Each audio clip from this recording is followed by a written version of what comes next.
మీకు సంబంధించిన ఫోటోలతో చేసిన పోస్టర్లు పెట్టినాను. అంటే మరి ఇప్పుడు ఇంత వివాదం జరుగుతోంది, అంటే మీ ఆఫీస్ వరకు పోలీసులు వచ్చి ఉన్నారు, సరే అరెస్ట్ అనేది మీడియా చేసిన ప్రచారం, ఆ విషయం యాజ్ ఏ మీడియా పర్సన్గా నేను కూడా ఒప్పుకుంటాను. రెండోది మీరు తమ్మునైల్స్ గురించి కొన్ని మీరు పరారని పెట్టడం అనేది యాజ్ ఏ మీడియా పర్సన్గా అది తప్పు. మిమ్మల్నే కాదు ఎవరి గురించి అయినా సరే అట్లా పెట్టకూడదు, నిజానిజాలు తెలుసుకుని చేయాలి తప్ప అలా పెట్టకూడదు ఒకటి.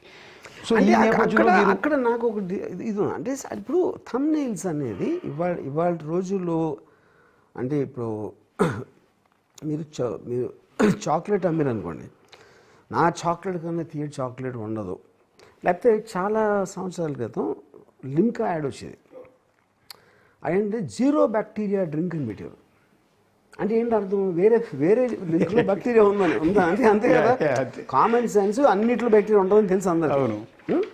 సో మీరు అట్రాక్ట్ చేయడానికి ఇప్పుడు first of all most of the media aspect అనేది అది బిజినెస్ అని అందరికీ తెలుసు. వాళ్ళు వాచ్ టైం కోసం పెడతారు. వాచ్ టైం ఎప్పుడు వస్తారు, చాలా ఇంట్రెస్టింగ్ థంబ్నెయిల్, రామ్ గోపాల్ ఈడ్చికెళ్తున్న పోలీసులు అంటే అంటే అని లేకపోతే జైలు రెడీ చేస్తున్నారంటే నాకు అంటే ఉన్న తలగడ తీసేస్తున్నారా లేకపోతే నా కోసం తలగడ పెడుతున్నారా, అది కూడా నాకు క్లారిటీ లేదు. కానీ అదేంటంటే మనందరం ఎంజాయ్ చేస్తాం వితౌట్ ఫెయిల్. అప్పుడు ఏంటి, that becomes a part of the social ecosystem of the social media.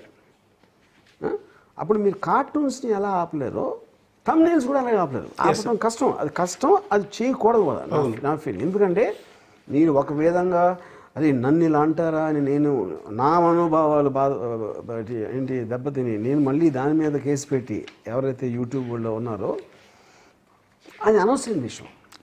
ఎందుకంటే you should take it like a joke.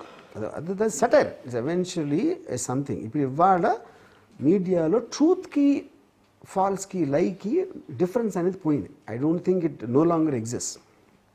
ఎవరు నమ్మేది అని నమ్ముతారు. రామ్ గోపాల్ భయపడి ఉడికిపోతున్నాడు అని అంటే ఒకడు నమ్ముతాడు, రాములో కేర్ చేయడం అంటే వాడు నమ్ముతాడు. రెండింటికి మధ్యలో ఏముందని ఎవరికీ తెలియదు. సో వాళ్ళు నమ్మేది వాళ్ళు నమ్మినప్పుడు అప్పుడు వాళ్ళకి నమ్మకం కలిగిస్తుంది అనుకునే వాళ్ళు ఆ దిశలో పెడతారు థంబ్నెయిల్ ఫైనల్గా. సో నిజానికి ఎవరికి ఏం తెలియదు. నేను జెన్యున్గా ఇప్పటి వరకు I don't believe that the police came to arrest నన్ను. ఎందుకంటే వాళ్ళు అసలు డెన్లోకి ఎంటర్ అవ్వాలి, డెన్ బయట ఉన్నారు అని కలవాలన్నారు. కానీ ఇప్పుడు ఇందాక నేను చెప్పిన ఆటల మొలాన and I was not there, అందుకని చేయలేదు. అది వాళ్ళు మధ్యాహ్నం ఎప్పుడు వెళ్ళిపోయిన తర్వాత ఒక టీము కోయంబత్తూరు వెళ్ళింది, ఒక టీం బాంబే వెళ్ళింది, ఒక టీం ఎక్కడికి వెళ్ళింది, ఇవన్నీ చెప్పారు. ఇప్పుడేంటి స్ట్రేంజెస్ థింగ్ ఏంటంటే ఇంతవరకు డెన్కి రాలేదు. టీమ్స్ బయట డెన్ వదిలేసి అన్ని చోట్ల ఎత్తకడం ఏంటి, వాళ్ళు చెప్పారని చెప్పట్లా. ఇంతవరకు ఆ ఇన్స్పెక్టర్ గారు కానీ ఆ పోలీస్ టీంలో వచ్చిన ఎవ్వరూ కూడా రామ్ గోపాల్ని అరెస్ట్ చేస్తానికి వచ్చామని చెప్పలా, అరెస్ట్ చేయడానికి ఆయన దొరకట్లేదని ఆయన చెప్పలా, మేము టీములు పంపించామని చెప్పలా. అంతా కూడా మీడియా కథనాలు చెప్పలేదు. ఇన్వెస్టిగేషన్లో ఉంది వచ్చామంతే. సో నేను రిప్లై ఇచ్చాను నోటీస్కి, క్యాన్ దిస్ బి అలౌడ్ అని అడిగాను. నేను చాలా మర్యాదపూర్వకంగా నేను పంపించాను.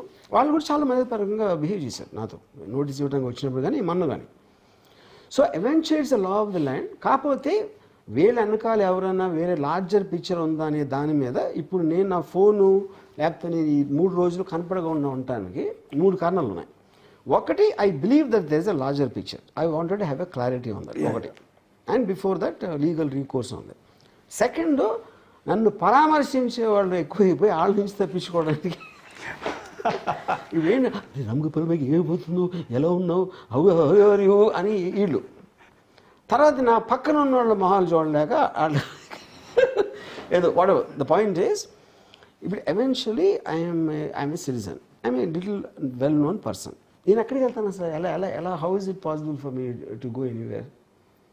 అప్పుడేంటి వాళ్ళు రిప్లై ఇచ్చారనుకోండి, ఇది కుదరదు వచ్చి తీరాల్సిందే అంటే 100% తెలియదు. నేను ఓకే, నేను అడిగింది ఏంటి, నా పనులు ఉన్నప్పుడు నేను వీడియో కాన్ఫరెన్స్లో క్వశ్చన్స్ మీరు అడిగిన అన్ని క్వశ్చన్స్కి నా ఇంటెన్షన్ ఏంటి, ఎప్పుడు చేశాను, ఎందుకు చేశాను, చేయలేదా ఏంటి, ఆ క్వశ్చన్స్ అన్నీ ఆన్సర్ చెప్తాను. అప్పుడు వాళ్ళకి దానికి రిప్లై ఇవ్వకుండా అది అలా కుదరదని ఇవ్వాలి కదా రిప్లై. వచ్చి తీరాలి, ఈ కారణాల వల్ల వచ్చి తీరాలి అని ఏదో చెప్పొచ్చు. అది చెప్పకుండా వస్తే ఏంటి అర్థం? కానీ వాళ్ళు వచ్చిన రీజన్ ఇప్పటివరకు తెలియదు. నేను 100% అరెస్ట్ కోసం రాలేదని నేను నమ్ముతున్నాను ఇంతవరకు. నేను దీని వెనకాల పెద్ద పెద్ద లీడర్ ఉన్నాలని కూడా నేను నమ్మట్లేదు. అది ఓకే, ఇదేదో మిడ్ లెవెల్లో ఏదో చిన్న మిస్చీఫ్కి చేస్తున్నారు, వాళ్ళ ఎంటర్టైన్మెంట్ కోసం చేస్తున్నారు అని నా ఫీలింగ్. అంటే అందులో తప్పు లేదని కూడా నా ఫీలింగ్. అది ఎందుకంటే అందరూ చేసే దానికే. ఇవాళ సొసైటీలో మన అందరం ఉన్నది ఎంటర్టైన్మెంట్ కోసం. Nobody takes anything seriously.